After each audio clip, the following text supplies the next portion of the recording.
Hello friends, welcome to DK kitchen. આજે આપણે મુખવાસ બનાવવાના છીએ આમળા અને બીટનો। આ મુખવાસ કલરમાં પણ એકદમ સરસ લાગે છે અને ટેસ્ટમાં પણ ખૂબ જ સરસ લાગે છે। તો ચાલો બનાવવાનું શરૂ કરીએ। એના માટે મેં 500 ગ્રામ આમળાને ધોઈને સાફ કરીને લીધા છે। એને આપણે હવે છીણી લઈશું। છીણ તમે જાડું અથવા ઝીણું કોઈ પણ કરી શકો છો તમારા પસંદ પ્રમાણે।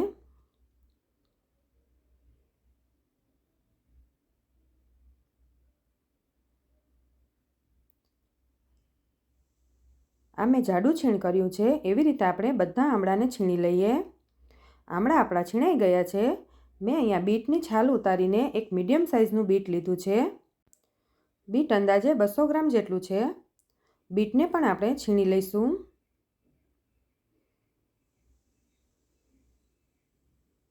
બીટ આપણું છીણાઈ ગયું છે તો એને આપણે આમળાની સાથે મિક્સ કરી દેવાનું છે।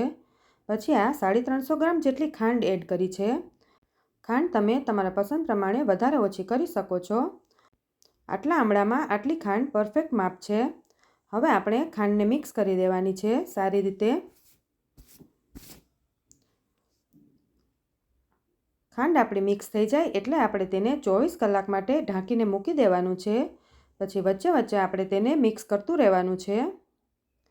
24 કલાક પછી આપણી ખાંડ બધી એકદમ સરસ ઓગળી ગઈ છે અને આમળામાં પણ ચડી ગઈ છે। હવે તેને કોઈ પણ કાણાવાળા ડીશમાં અથવા ચાળણીમાં આપણે તેને પાણી નિતારી દેવાનું છે।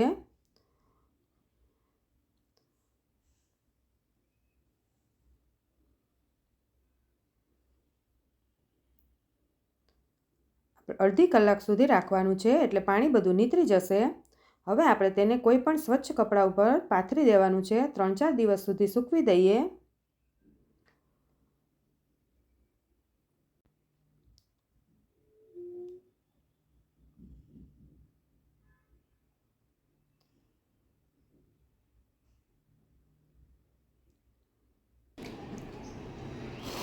ચાર દિવસ પછી આપણો આમળાનો મુખવાસ એકદમ સુકાઈ ગયો છે।